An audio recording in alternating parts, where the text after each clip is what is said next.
if you live in California, there's so much dry stuff on the land, on the hillsides, brushes like that, and they're not going to clean that off. They're just going to burn it off. The drag is that your house is right next door. That's the part that doesn't work.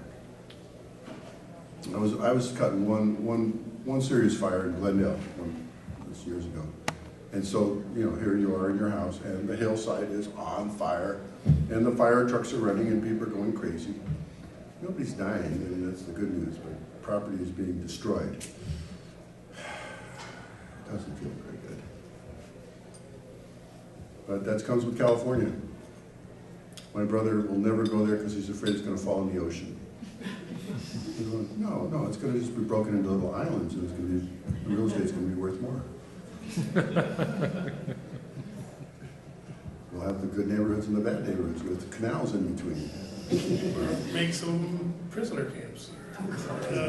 Snake Plissken's going to have to hang out there. Although it does feel like Escape from New York is almost coming true.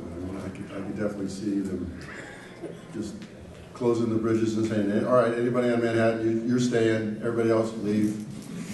And if you want to leave, you can get out for a little while, but then it's over. Think how crazy that movie was for John Carpenter to conceive it. He told me that he had the vision of Escape from New York on a plane ride, flying into New York and looking at the island and conceptualizing what if this was a prison. And when we did the movie, he actually chose the Debussy song called Engulfed Cathedral, because he felt that was appropriate for his vision of Manhattan in this conceptual plane ride going in. It's just, there's so many stories to this stuff. Where did they come from? What were you thinking, XYZ creative person, when you had that idea? And it's never on time. It's always like random. You're driving the car, or you're feeding the cat, or you're cleaning out the garage, and things just pop in your head. And I think that's part of being creative, is to capture that stuff and not let it get away. I mean, writing down is still very valid. I know I put stuff on my phone, but it doesn't mean anything. But if I physically write something, there's a burn-in on that. That's very important, and I think we shouldn't lose that skill set. John Carpenter always had a little notepad. Write shit down. That's how it works. I think it's time for us to start. This is, hope you guys are all having a great show, having a great weekend. I'm Ted Haycraft. I'm from Evansville, Indiana. I work at a TV station up there, and I'm a movie historian, enthusiast, comic book person, movie critic. And it's just a really special treat to be up here with Alan. This is, I don't know even where to begin to your credits, but basically, and you guys know what he's all about, but a multi-layered composer, a multi-layered sound effect guy, and multi-layered musician, and probably more than I can even think of, but more than that. Alan Howarth, and let's give him a big hand that he's here.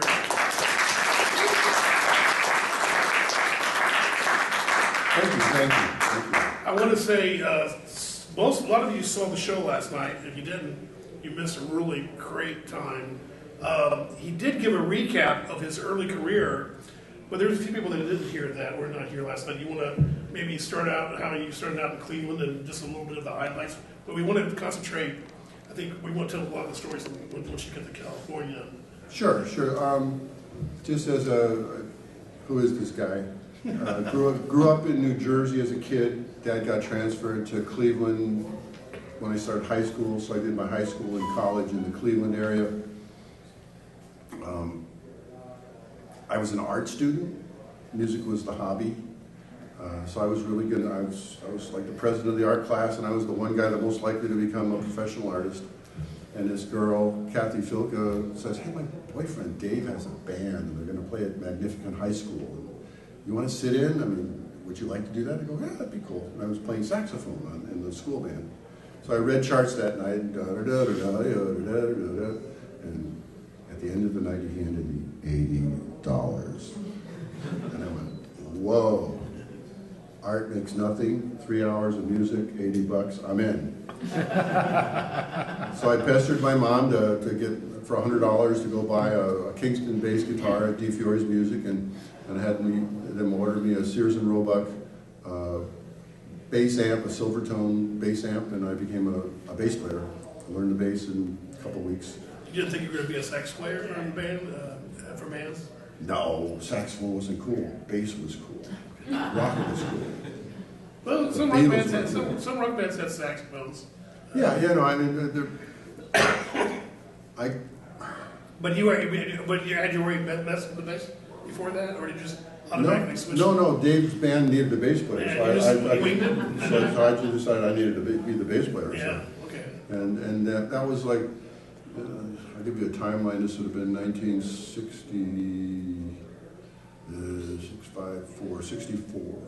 65, so the Beatles were just coming around, but... Bass player's much cooler. Yeah, and so that was in our high school, there was either the Surfers or the Greasers. That was how it worked out. And Dave's band actually was the Greasers, which was a little strange. So I immediately did a little bit with Dave's band, and then I got into a surf band, and we played Beatle music, and the Kinks, and Dave Clark Five, and wanted to be those guys. That band eventually went through several iterations called the Tree Stumps, et cetera, et cetera, et cetera. Eventually we made an album. The album was on ABC Records. The one guy that came out of that band is a full-on professional fellow named Michael Stanley, and we were produced by Bill Simpson, who was the producer for the James Gang at the same time. Oh, there you go. So Joe Walsh and the James Gang we were a sister group. Because we made an album, we had the local Belkin brothers promote us. We opened for The Who, we opened for The Cream. My hair was down to here, I weighed 90 pounds less, and thought I was going to be a rock star. But as the band business goes, if you don't get a hit, eventually the band members hate each other, the band breaks up, you do another band. And I was, as the bass player, I had the guy who had the van, I had the sound system, I had my bass, I had the lighting equipment. So I always had the foundation of the band, and then we went through singers and drummers and all this other stuff. That eventually led me to actually work at a music store, where I was down in the basement fixing guitars, and the workbench was right next to me, and we had synthesizers that were needed from the upstairs. It came down, and I had another guy that really knew that stuff, so I became an ARP service technician. ARP was a brand of synthesizers at the time, and we started our own little shop called Pi Keyboards and Audio, so it was like the equivalent of Guitar Center Pro, right? We had tape recorders and keyboards and stuff like that. No violins, no trumpets, no drums. Had you heard much synthesizer in the air or the radio or anywhere? Or that was just something that really intrigued you? Oh, no. I was into synthesizers from the beginning. Right. The first movie that impressed me was The Forbidden Planet. Okay. I mean, that set.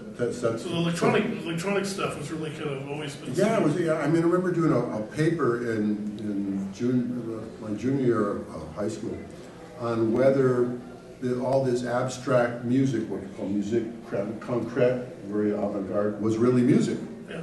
And my posture was, of course, everything is music. I mean, music is the washing machine going. I mean, that's still music, right? Yeah, we were talking yesterday about how, like, Harriman with the Byrds, he didn't even use standard music. Yeah, he used sounds. I mean, that's kind of, I know we're digressing, but that's kind of a funny part. We'll get there. Yeah. So anyhow, ARP service technician, had a band that was called Braino. I was kind of the Pink Floyd of Cleveland. I was really into the equipment and all this other stuff. We were playing in a club every Tuesday night, and our gear was there. And this jazz bands were booked there during the week. So in Cleveland, you would book an act from New York to Chicago, or from Chicago to New York, and they'd do the 2 or 3 nights in Cleveland halfway on the cheap, So this band comes through, Weather Report. We do the whole Pink Floyd number on this jazz band, Weather Report, and they go, who the fuck are these guys? And they actually took our sound guy, Brian, out on the road with him. Fast forward again, moving forward quickly, Weather Report now becomes a bigger than a jazz band. It becomes an act. They're managed by the people who manage Earth, Wind, and Fire, and they're on a national tour. And now the keyboard player, Joe Avenue, has this fleet of synthesizers like Rick Wakeman, but doesn't know anything about it. So Brian says, Alan, why don't you come on the road and take care of all of Joe's keyboards? So that gets me from Cleveland to Los Angeles. So I do a couple years of weather report. I toured the whole world. It was a great experience. I wasn't married at the time, which is the only way to do that. And come back to, I'm in Los Angeles, and another friend of mine from Cleveland who knew about synthesizers and was kind of like a little buddy at the store, now is living in Los Angeles, and he's working at Paramount at a transfer bay. And there's these two guys talking about how they need somebody who knows about synthesizers and a conversation behind it. And he goes, oh man, you gotta talk to my buddy Alan, man. He knows all about synthesizers. He works for Weather Report. And they look at him and goes, Weather Report? Is that the one at 7 o'clock or 11 o'clock? And they don't know Weather Report. But they took my number, I went down. They asked me, I met them, it was Richard Anderson, Stephen Flint, who eventually became Academy Award winning sound guys and lots of other stuffs after that. And they're doing Star Trek, the motion picture. So what do you want? He says, we can make an audition tape. So what do you want? He says, make us the sound of the Starship Enterprise going from warp 1 to warp 7, which was a sound in the movie. So I had my little synthesizer thing and my tape recorder in their dining room, and I dialed up what I thought would be the sound design of warp drive.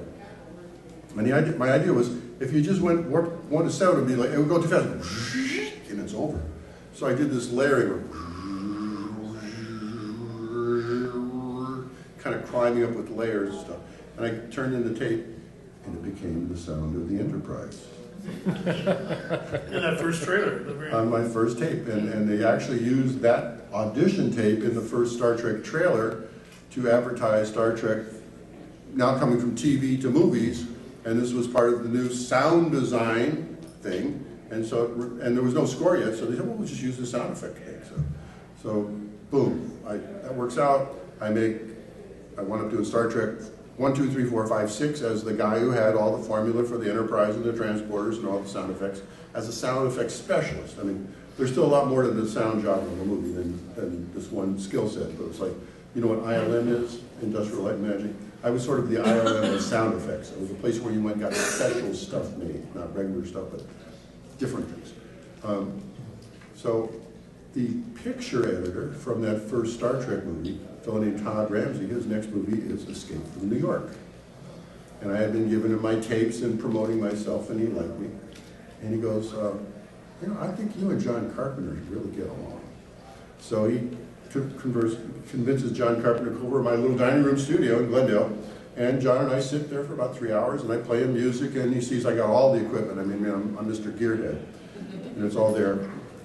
And he looks at me and he goes, yeah, let's do it. Had you heard his scores or his stuff prior to that? No. You had never Halloween? No. Really? Because no shit. Guy comes over, he's John Carpenter, he wants to get another movie. All right, cool, let's do it. Very casual. That was the way to be around people like this. If I was a fanboy, I would have. Oh yeah. I would have been a non-starter. He wanted somebody who was just like him, who was just ready to do stuff. And what he needed was somebody who had all the stuff and knew how to work it, because he didn't want to know anything about the technology. He just wanted to use it. So it was the perfect relationship. I had all the stuff. He had the movie. He came over, and we started scoring Escape from New York. Well, I was Mr. Sequence and the textures and the dials and the things and the stuff like that. And he sat there and pushed the little black notes. And this was before synchronization. We didn't have a sync between the movie and the tape recorders.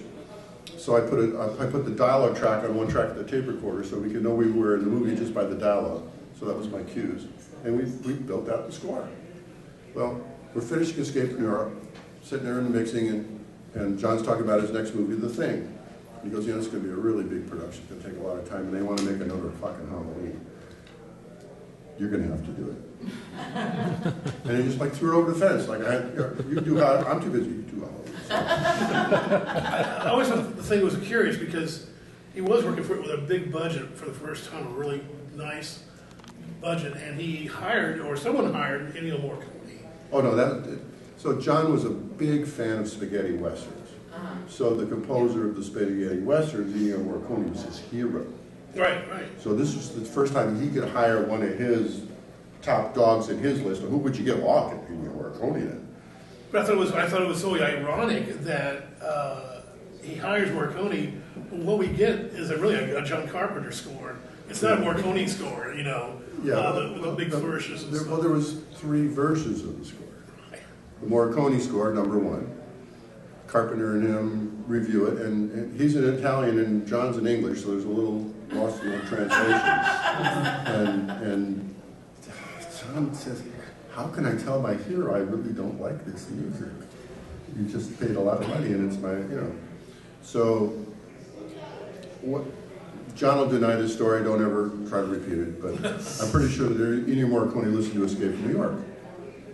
And he went back to Italy and he got a bunch of synth guys, and that's where the famous opening theme comes from, is really Ennio Morricone doing John Carpenter. I mean, that's the thing. And then at the end of the movie, he was already end of the production, almost going to come out. John came over to my house and we did a bunch of extra cues. Sort of sound like Christine, these droning things that we did just to fill in the blank. So it was really Ennio Morricone 1, Ennio Morricone 2, and then John and Alan with supplements became the score to the thing. The leftover music that was used in the Tarantino film, was that any of your stuff in there? It all was just or leftover Morricone. There was it was Morricone. Morricone stuff. Yeah, we did a bunch of maybe 15 minutes worth of stuff. It was supplemental. It wasn't thematic. It was drums. So obviously you and John hit it off really great and did a whole string together in the films. Yeah, and John's very loyal. I mean, if you find somebody he wants to work with, he's back. And hence, Kurt Russell or any of these people. I mean, he's a really nice guy. So what did you think about his approach to scoring a movie? Because you grew up, you're a movie fan. Usually the big orchestras from the past, John Barry or the Nina Rota, all these grandiose scores. Here's John doing this, just little themes. That's nice. Well, what did you think of that? What was your? There are people that used to criticize Carpenter as one-note Johnny. One note for 2 minutes. And as a musician, you go, really? Where's the music? No, stop, time out. Pay attention to what this filmmaker is doing to enhance the images and the acting and the rest of the thing. It's a utility item. You're not supposed to be fascinated by this piece of music like you would if it was a concert piece. Carpenter used to say, it's like the carpeting in the room. You walk on it.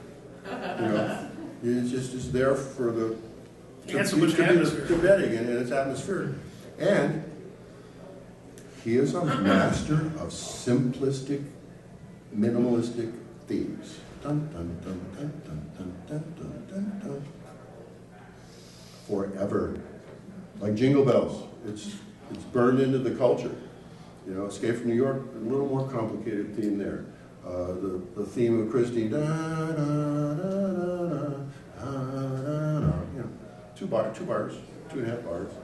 But remember, this is a guy that's making music for his own movie, so he's got a whole bunch of other stuff going on that I wouldn't have as a composer. So I was gifted by being the school of John Carpenter for 8 years, sitting with him, working directly with him, making his own music for his own movies, and learning that skill set. So they don't teach that in school. They don't. So what music goes with happy, what music goes with sad, what music goes with tension, what music goes with whatever the scenes are. Him making that music up for his own thing on synthesizers, which is my thing. So it was a good partnership. They asked me about the credits, music by John Carpenter in association with Alan Howarth. Well, I was nobody, he was John Carpenter. So I suggested that at the beginning, so I could get my name in the credits at all. I had to back off one. By the end, we did a couple music by John and Alan. They live in Prince of Darkness or that way. But he did do a lot of the work. I can't take away from that. He created the opportunity. He's the guy. It's his movie. He's making up these memorable themes. So. Well, it looks like you guys are having fun too. Like when you get the Big Trouble, there's some variations of you guys are dueling around with some different things and advancing in variants. And, Yeah, of all the scores that we did together, I think Big Trouble is the best score. There's three reasons, but I'll give you. First two are, one, the movie itself has a wider scope of scenes. It's rock and roll, it's Chinese fight music, it's Chinatown stuff, it's weird down in the sewer things, all kinds of. So each has a different piece of music that goes with that scene. So the palette to build on was bigger. The second thing was, right at that time, I had finally connected a thing called MIDI in the synthesizers, so that you could play one synth and the other 6 in the room would play at the same time. So usually we would do that on a tape recorder. I'd play one synth on one track, another synth on another track, and we'd overdub it. But now they can all play at once. So the electronic production, the stack of synths playing, we call them MIDI stacks, made the electronic music production much bigger. And we also then had samplers, so I had samples of choirs and stuff like that as opposed to just analog synths. So the sound palette grew. The third thing was, normally you get about 6 to 10 weeks to do a score. There was a screw up in the visual effects. So the schedule got pushed by a month and we got an extra month to finish it. Ooh.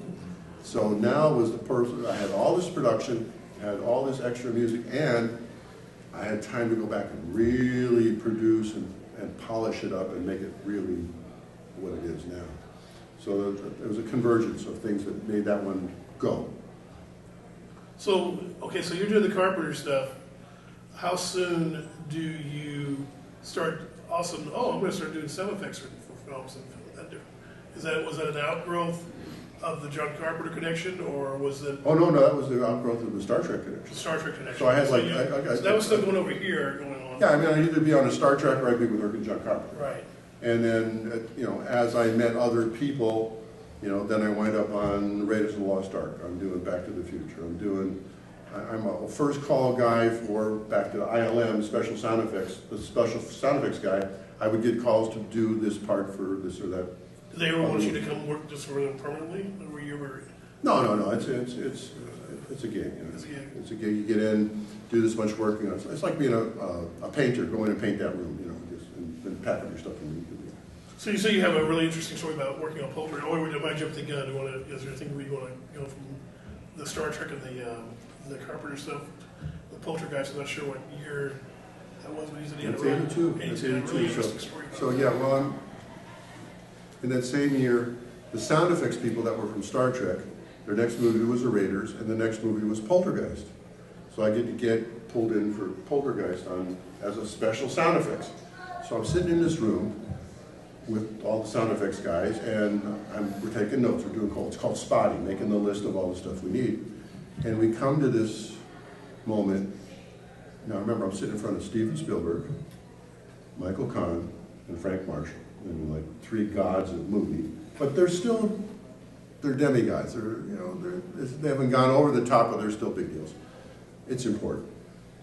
So we come to this scene. If you remember in the movie, the little girl winds up getting put into another dimension.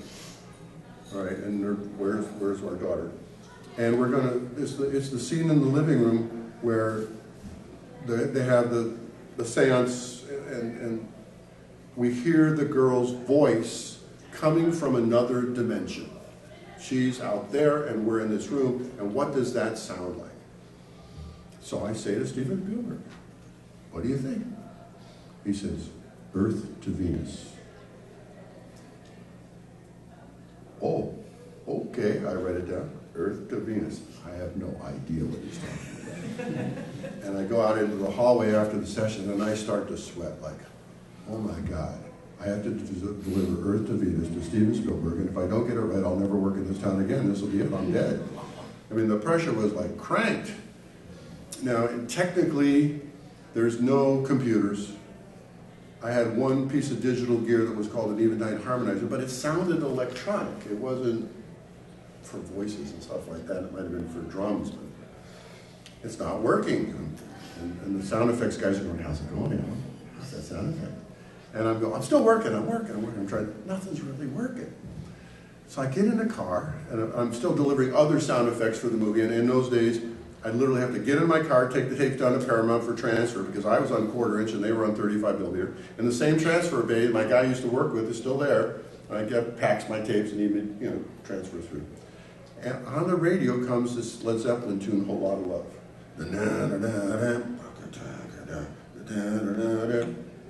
And in the song, there's 2 places where it sort of breaks down into what we'll call the psychedelic part.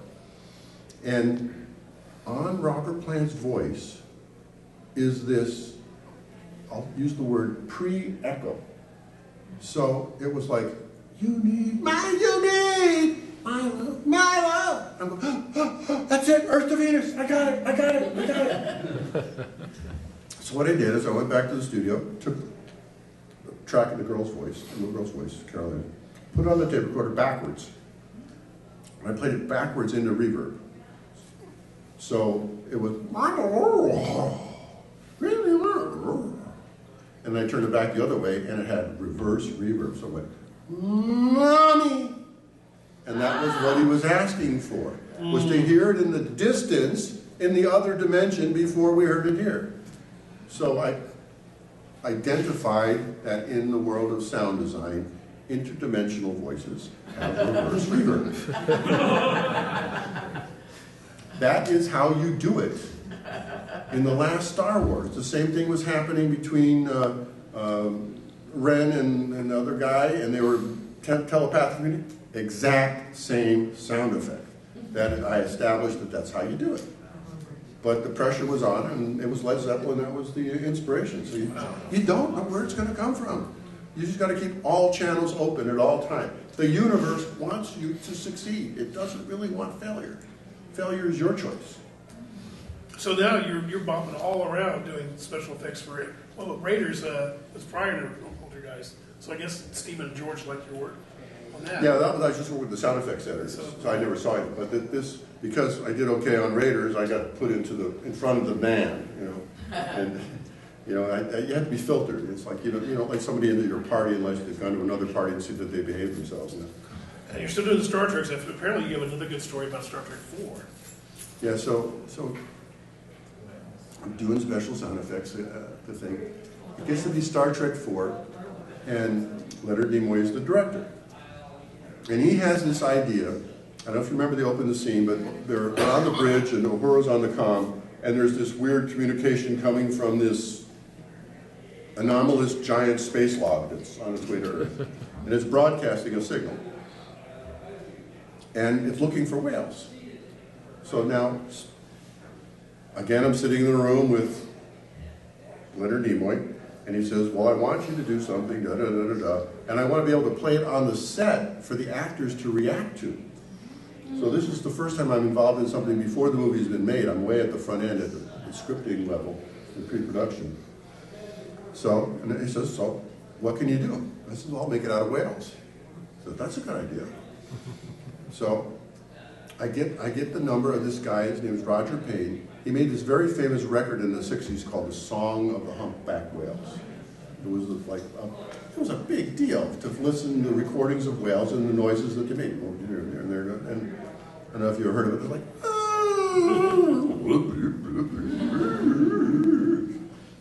and so I get Roger on the phone, and Roger, this is Alan Howarth. I'm working on Star Trek. I'm trying to build myself up. I'm important. And I understand you did all those great whale recordings. What else you got? Like I'm figuring, let's give it into his stash. What else is he got? He goes, Alan, it's a sad story. What? He says, the whales don't sing like that anymore. What? He says, it's the noise pollution. So there's enough noise level in the ocean that when the bull used to sing his song, it would go for 100 miles and the other herds would learn it. But now that it's stopped, he says, you're going to have to use the old recordings. All right. So I go back to the record, I transcribe the record. So now remember, my task is to make a signal out of this stuff, and I got whales going, that's not going to work. So I have a sampler keyboard. You can put the sound in the keyboard, and I put the sound on the lowest note, and then speed it up by playing it in the different notes. So I put it on the lowest note because I'm going to want to speed it up the most. So I put the whale song on the lowest note. And I now play it 4 octaves higher. And it goes. And it sounds just like birds. And I go, huh. So I put a metal mark in the keyboard at the highest note.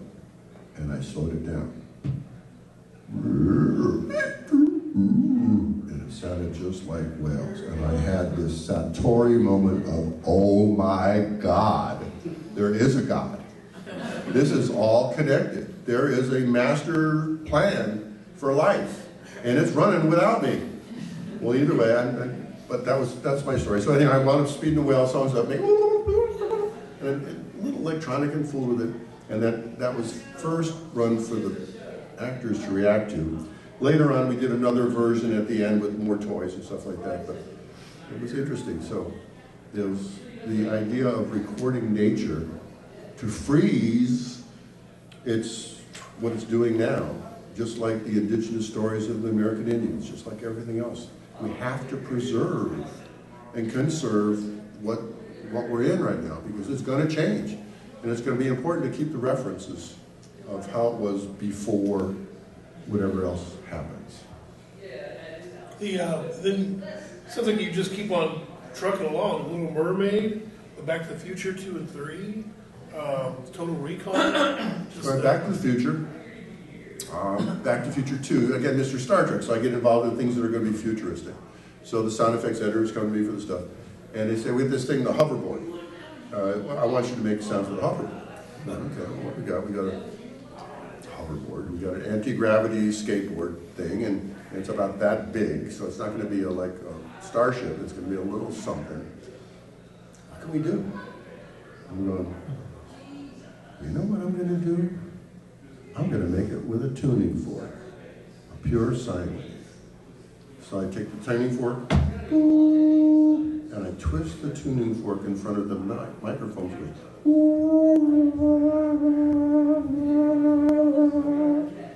And that recording looped back into the synthesizers is the sound of the hoverboard. You don't know where it's going to come from. It's funny, I used that same effect in a different range in The Little Mermaid for Triton's fork. Same sound effect. On The Little Mermaid, I was in for the darker side. I was the witch guy. So I did all the Ursula effects. Plus I did these underwater backgrounds. Like, what does it sound like to be underwater? Well, it sounds whatever it is, but it's a movie, so we have to make something up. So I made these quadraphonic bubble things. And this was my first animation, so it was funny because when you make an animation, they shoot the dialogue first, and they build the whole thing to the dialogue. So now, here's the dialogue. The audio is driving the images, and I put in some bubbles and stuff like that, and 2 weeks later, the bubbles are drawn in now. And that was something to see. Yeah, it's watch the sound effects impact what the movie looked like. And the dialogue's constant. I mean, the character's saying what it's saying, but now the character's there and the mouths are moving. It was a protracted process. It was like 2 years. Really? To go from the first dialogue tracks to a finished movie. And they wanted you to do they wanted to say, we need underwater deep sounds. Did you go back to look at anything or any inspiration or anything other, or it was just totally out of your head at that time? Out of my head. I knew what hydrophones were tinny. Yeah. In fact, the hydrophone thing came back up when I was doing the Hunt for Red October, because now they wanted the sound of submarines underwater. You can't record that, right? I went to Long Beach. I remember I took my studio mics and I put condoms over the microphone so they could be waterproof, and I dropped them in the water to record like a tanker going by. And it was interesting, but it was good. It was a good foundation. But the trick on that one was Red October now. There's 2 big challenges. One was the sonar, the beats. we had two guys from the Navy that were the real sonar guys. And they had to approve everything.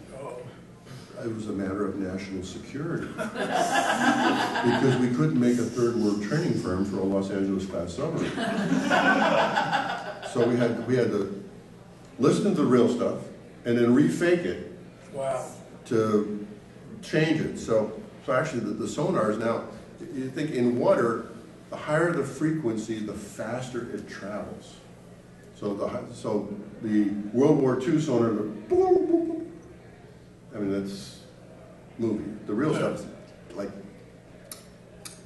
oh wow, kind of stuff. And they said, well, you don't use that for sure. Go back to the World War II version. So I had to fake this ultimate. I went through 100 versions of this thing with the right echo and everything. But we finally satisfied the sonar. And then the other one was the silent drive. What does the silent drive sound like? A little paradox there. I went through 100 and eventually I made it from a pile driver recording, you know, when you hear pile driver. I took that, put it in the machines, put it in the reverb, did the speed up and the slow downs, mostly with tape recorders again. This was before all the digital stuff. And eventually we came with this pulse. Because it was also a line that says, it kind of sounds like whales.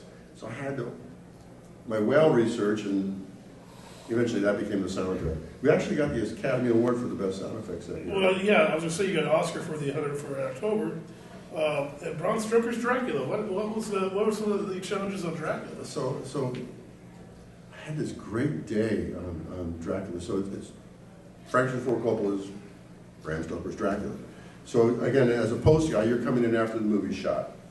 There were some interesting dynamics on that. One, I got to go with the head of Sony Sound and meet Francis Ford Coppola in his own office. You serve your wine? This could be a good thing or a bad thing, right? I got him on a good day. He was so warm and friendly and Italian, and the wine came out, and we're in his office, and like there's this trombone over here and 6 Oscars over here, and we're sitting at a round table that's got the legend of Francis Ford Coppola painted in the rotunda with the apocalypse now. He's in all his glory, and he's just being magnanimous. It was just fabulous. And then we had to do some work. Well, they were just getting, it was the time when film was cut on film. It was, 35 millimeter stuff, you had razors and you did stuff. And it was now going to the first of the electric editing, so it was videotape and fooling with stuff. And because they could do that, he was constantly messing with the cut by just a few frames here and just a few frames there, and it was driving everybody nuts, especially the sound people. Because you're following the picture. Whatever you do picture, you got to keep doing. We were on cut 144 when I came aboard. And the joke was, we'll know picture's locked when it's in 7-Eleven. It was just ongoing. So the changes was a big deal. But anyhow, back to the sound effects I did. I was in charge of the Dracula castle. I remember on Mr. Dark side. I remember making the sound of, what is the sound of how Dracula silently moves? Well, I ended up taking a Sparklets bottle and blowing across it like it was because one of the things in the sound effects world, synthesizers are electronic, but the sounds are organic. So even though you're electronic, it has to sound organic. So starting with organic sources is a good idea. Even in a sampler, you're going to do it from something from the real world, put it in the machine, and then play with it. So I remember doing that, and then there's that whole ride-in we're on the stagecoach, and the wolves are outside, and then there's this sort of like gate, a fiery gate that he goes through going into. That was all made with the sound of a hot water heater turning on. You know what I mean? But no, it gave this whole atmosphere. And then there was a big gate. I remember that that was a lift gate that I recorded on one of the trucks that was delivering something, and then put that in the machines and manipulated. So again, starting with so it's all just bits and pieces. So you said you came in, it was on cut 144 when you came in with it? Yeah. So other people tried your parts, or were your parts still not done yet? No, our parts weren't done yet. Okay. I mean, as they're cutting the movie, obviously the cut's the cut. The dialogue has to be in sync and all that stuff. So the picture editor is keeping track of that part of the sound. And he's cutting stuff in on the way. If you need a sound effect for a door to something fall over, he puts a sound in. Then we call it temp tracks. So there's a whole temp track that comes with it. And the better the picture editor is, the better the temp track. And the problem is that the temp track, a lot of times they like that. They've gotten used to it. So you have a trouble breaking away from the temp track for something more creative. So in some way it's restrictive. It's utility. Right. You have to be clever. Remember, it's two things. It's your work and your relationships with the people you're working with. And that's the trick, is reading your people. I mean, you can know you're right, and you know better. But the person who's in charge, you have to communicate to them properly without making them, actually you have to make it their idea. Like any politics. Well, now, do you get to see, do you pretty much see the director on everything you've done? Or are some projects? The bigger the project, the more I'm off in the corner just doing my stuff and throwing it into the sound effects. So every movie has a sound effects supervisor, or a supervising sound editor. So the editor thing comes with it. And he's in charge of scheduling all the Foley, the dialogue, the mix, the recording, the actors, the ADR, any other parts, and then getting all that prepared to take to a mix in a big theater that's got a movie theater, and now you got three or four guys on there pushing the faders, and they're going to mix the movie. So that's under the supervising sound effects editor thing. Now, there was a little power struggle because the directors would come to me because I was doing the cool stuff. And the directors would like, oh, that guy Alan, but the sound effects editor is, he's the supervisor. It's like, wait a minute, I want the director talking to me, not you. So there was a couple times I had to navigate those words. On Army of Darkness, I became the supervising sound effects editor and sound designer. I was the everything guy. Almost killed me. No, because, I got Bruce Campbell sitting in the room with me in the studio doing all the cool stuff.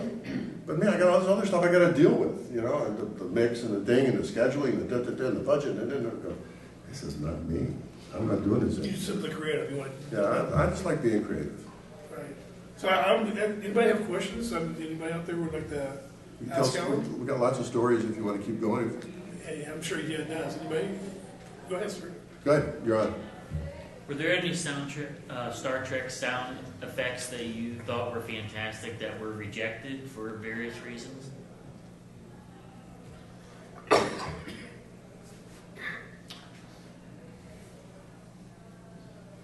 Well, you stumped him on that one. I'll say no. So you got everything on the first shot then? No. That's getting in everything after. Not on Star Trek, but I'll give you one on Poltergeist. So there's another scene in Poltergeist where the first time they sort of decide that they get the ghost hunters in, or the spirit hunters, and they got this camera going, and somehow the camera picks up sort of all these druid ghosts walking through the room. So I went and I ADR'd a group of people being the ghosts, and I had them doing all that. And all this stuff, and it was a very elaborate track I made, and I made it both for that scene and then also for the Carol Ann scene, where we're going to hear her in the other dimension, but the ghosts were still in the room, and we were on the dub station. I had this whole ghosty thing built up, plus the sound effect and we hadn't heard the music yet. And Spielberg walks in, they put up, Steven, how many goes? Nah, get rid of all that. he had been at the scoring session. So Jerry Goldsmith's tact was not a scary scene, it was the relationship of the mother and the daughter. It was a love scene. Just hit, gone. Thank you very much. So this is the creative way, right? And so I was right, but I was wrong. But you kept on doing it. But I mean, you still did aspects of it, so it worked out. Yeah, I mean, earlier scene we used it, but in that scene I worked on it very hard and Yeah. just threw it away. Sir, the glasses?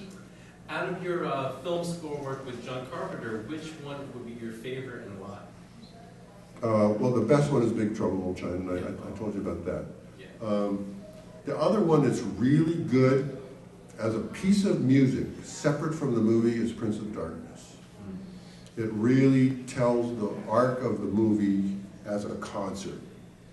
In fact, I saw on YouTube somebody in England, they loaded people into a theater, they put a turntable up on the stage, and somebody goes up and puts the needle on the record, and 100 people listen to Prince of Darkness score like a concert piece. And they applaud at the end, and everything. It's so odd. But it's revered as like a concert. And listening to from a vinyl record. So this is England, I can't explain England, but it holds up. One time I was, a couple shows ago, I was tearing down and I put, it was still running on the thing and I was playing, I'm going, wow, that's really good music. Shit, that's my music. And it really tells the story. So when I do the soundtrack albums, I put them in the order they happen in the movie. So you, as a person who's seen the movie and then listened to the soundtrack, will now experience each cue as the story's told. So you can, it's kind of in your mind, watch the movie just from hearing the music. So it's kind of the byproduct of all that stuff. What sound that someone else has created are you kicking yourself for not coming up with? What do you wish you invented? Only stuff that I wasn't there for. The king of sound design is a fellow named Ben Burr. And he was the one who created all the sound effects for the first Star Wars. So this would be 1976, 1977. I was out in the road with weather reports. I just wasn't in the room at the time. But once I was able to get into the thing and things were thrown at me, I delivered every time. That's why I kept the gig. And just back to a comment on, to me, music and sound effects is the same thing. I'm sitting in the same studio with the same gear. It's like an assignment. What do you want? Well, give me the sound effects for this. Make me a goes to here. Make me a piece of music that goes over here. So there was a moment for this first Star Trek that I was still a musician and when I was asked to make sounds for images, the art student in me kicked in. And I found that by looking at something, I knew what sound goes there. Without any, I have to look this up and figure this out. Basically, I could take all of my life experience and all the music I ever heard and pull from that bucket of media and make something. And that was a career, as instead of, playing in a band and living on beer and pretzels, Yeah. What movie did you not get, were you not able to do music for, or did not get to do music for, that you would like to have done, like to have had a shot at doing a soundtrack for?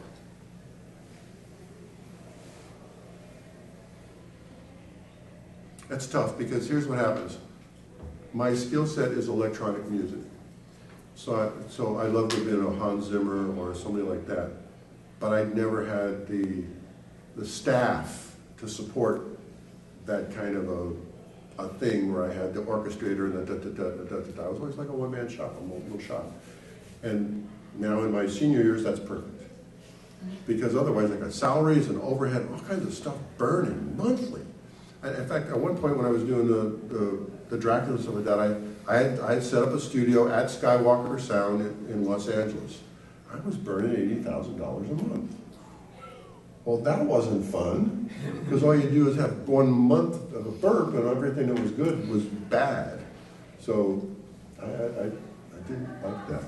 I was rather be Mr. Creative. The business part was not my concern. I could do it, but under duress, under demand, under like, shit's going down and you gotta fix this right now. Not like, oh, I've got a nice running business and everything's good. So it's just serious. So I don't have a particular movie that I wished I would have done. I'm kind of lost on that one. I don't have an answer for you. The ones I did, I'm glad, and I'm glad I got the opportunity. Two movies just came out this month. One called From the Shadows that I scored, starring Keith David. It's on Vudu, streaming. And another one is on Tubi called Dante's Hotel that I scored. So people are coming to me to do electronic music scores, and that's my skill set. So that's all successful. If you came to me and said, "Well, Alan, I really think you should make an orchestra version of this," I'd go, "You don't have enough money," because I would have to hire everybody. I'd have to go from. I'll even tell you the story. So if you're a producer and you're doing a thumbnail budget for your movie, the producer's handbook says aside 10% of your budget to the music and the sound. And of that, it's about 6% for the sound and 4% for the score. So if you had $1 million movie, you'd have 60 grand for the sound job and 40 grand for the composer scoring. There's no orchestra in 40 grand. So somebody has to really want to have that, and that's an extra 150 grand of doing it. Then you'd have to add, so my fee would be 40, and then I need another 50 goes, so now at 190.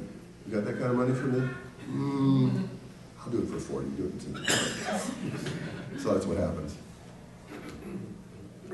I was wondering about like some other movies, like Raiders of the Lost Ark, and I saw also created like Gremlins, some other movies. Yeah, well, Gremlins, I was in the voices. I did all the little voices for a lot of the Gremlins.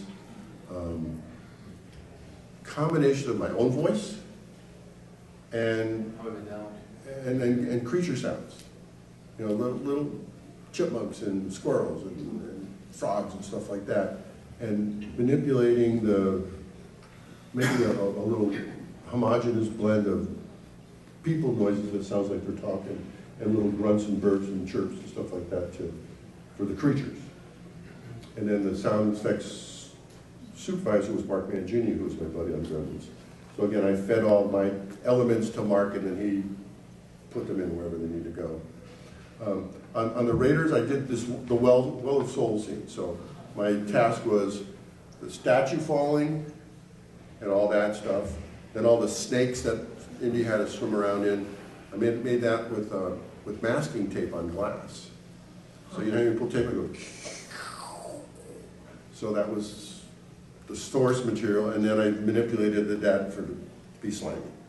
And the statue falls. I literally was breaking bricks in the studio on the floor with the tape recording run at a high speed and then slowing it down. So turned it up. So that was your speeding up and slowing down. Time basis what does that.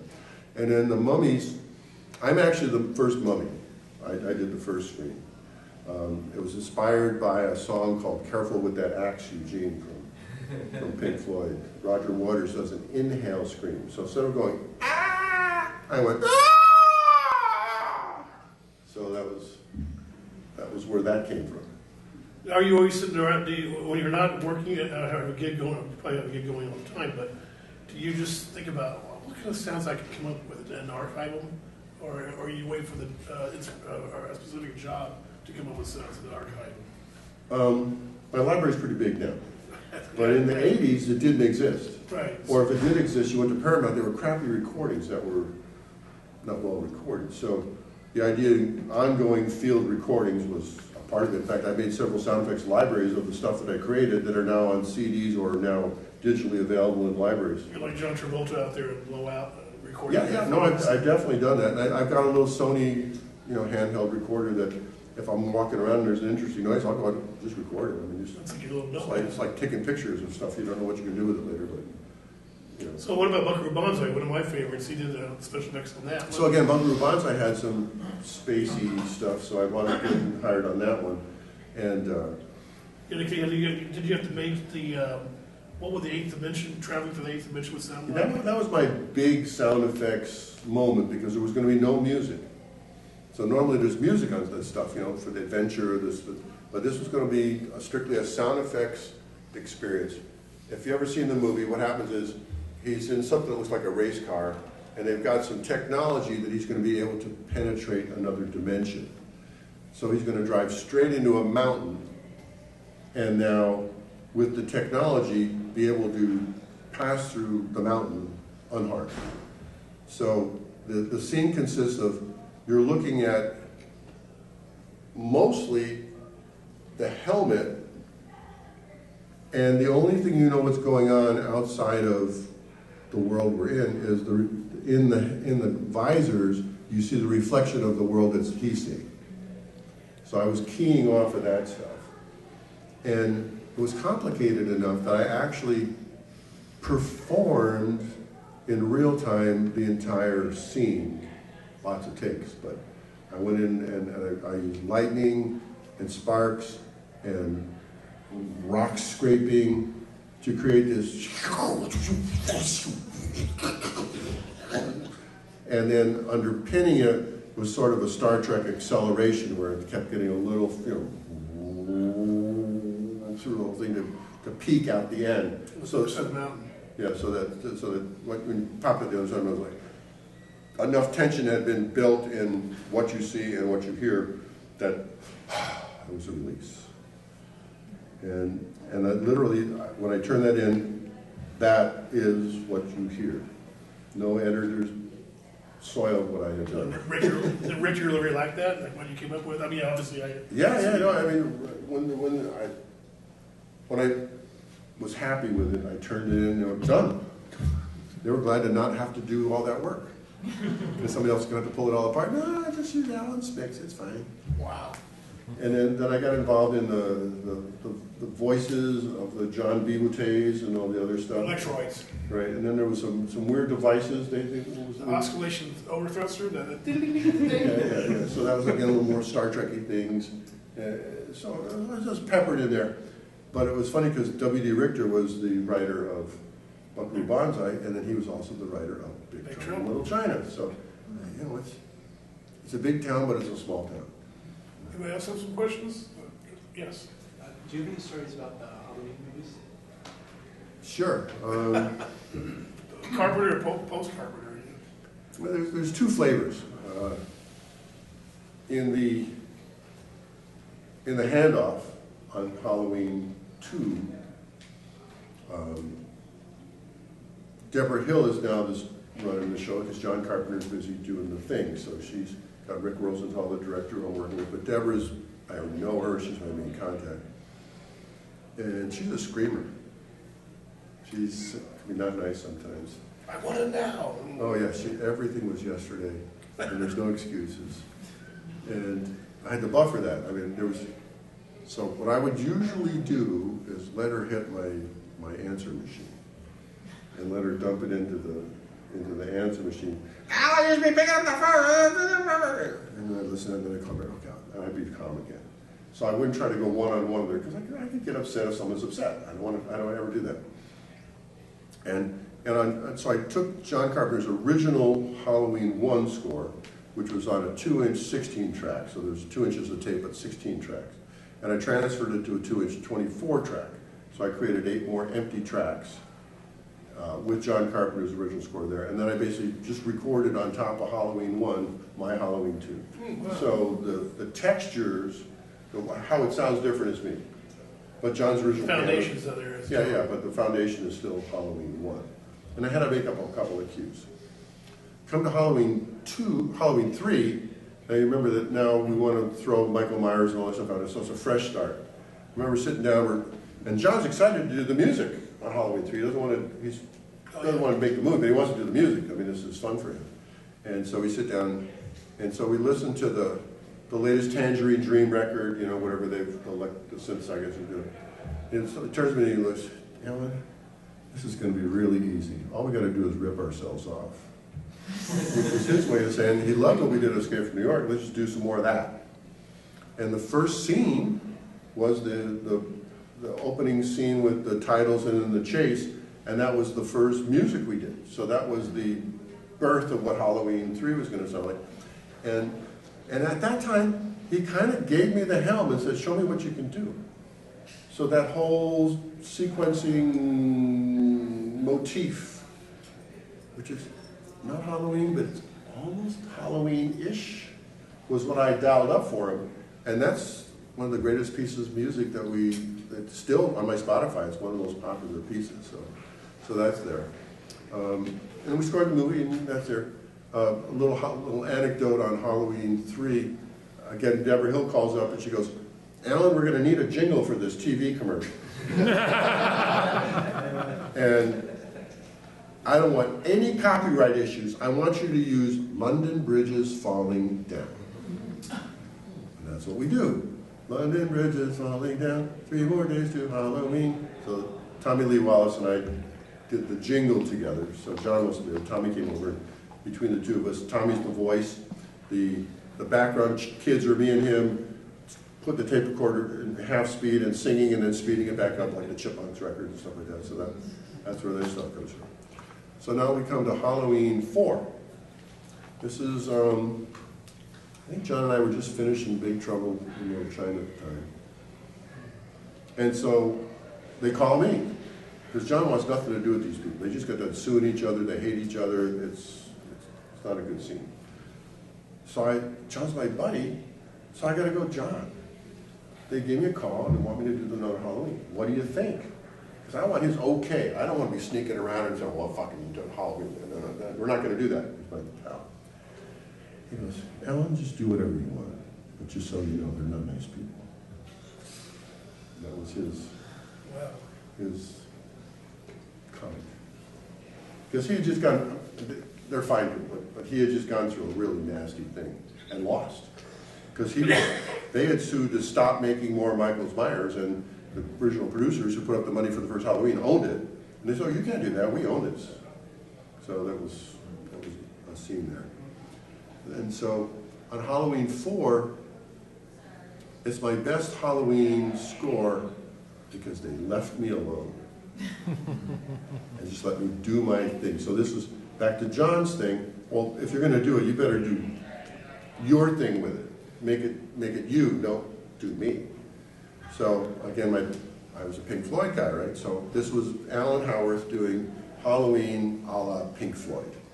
And that's what Halloween 4 sounds like now. I mean, whether you hear it or not doesn't matter, but that was what was in my head as I was doing the score. Halloween 5, the director is this French guy, Dominique Arthur-Jouard. He wants to go back to the original Halloween and all be piano-oriented. So I kind of rolled back from all my Pink Floyd-y things and all my effects and did a simpler score to start with. But then I couldn't resist. So eventually I put my Halloween 4-ish atmosphere and squeaky noises in the music and stuff like that. And that was Halloween 5. Halloween 6, there was, you probably heard of the producer's cut. So Joe, the director, made his movie, director's cut, and the dynamics were that the people that owned Halloween, Trancas Film, had licensed Halloween to Dimension Films, which was the Weinstein Brothers movie company. So they were the distributors. So they now see the director's cut and they go, nah, we want to amp it up. We want to make it scarier, make it more violent. It's too nice. So we wound up doing the movie again. I rescored it. We redid the sound effects. And that's when I did that. I added the rock and roll version of Halloween with the guitars and the drums, and I played all the guitars and stuff like that. So that was the amped up version of Halloween. So that's sort of my arc of Halloween experiences in the scoring. And then when it got to Halloween, H2O was a new director and a new editor and another guy that wanted to score. And thank you very much. Well, on that note, we're out of time. Did we burn it? Yeah, we really burned it. Anybody have one last great question? I'll let you pick. We'll go with you two. We'll do two. Yeah, what do you got? I was wondering, actually, something that's major is all like the John Carpenter scores. How do people tell the difference of what he does in those scores and yourself, like with Escape from New York and Halloween 3 and Halloween, I mean, you were already explaining about Halloween 2, where it's kind of based on his stuff. But I guess you were behind the keyboards mostly in Halloween 2. Yeah, all right, so again, just think of the dynamics. I'm keeping the whole studio running, and John Carpenter is playing the black and white notes. So he's done everything and just... And for the most part, he wrote the movie, directed the movie, edited the movie, so he knows what he wants. So he's the lead. He's the person who's going to make the theme up. Did he wrote most of the melodies? Yeah. So the melody stuff is John Carpenter. I'm never taking away from him. He's gifted in this place. I mean, he knows how to do that. They're memorable and they're simple. I probably would have done stuff too complicated. But all the production, the electronic music, the Actually recording, the whole what it sounds like is my part of it. So consider that I am the orchestra and he's the conductor. That's the best way to think about it. Right? Last one? Any interesting stories with working with Leonard Nimoy as the director in Star Trek 3 and 4? Just that was when I told you, the only time I had contact was on that one precursor for Halloween, for Star Trek 4. Otherwise, I was removed and the supervising sound effects editors were working with the director of Paramount, whereas I'm in my garage in Glendale, so it's a different city. But it was really Leonard Nimoy. He was really the guy. He's quite the character. Well, this could be applause for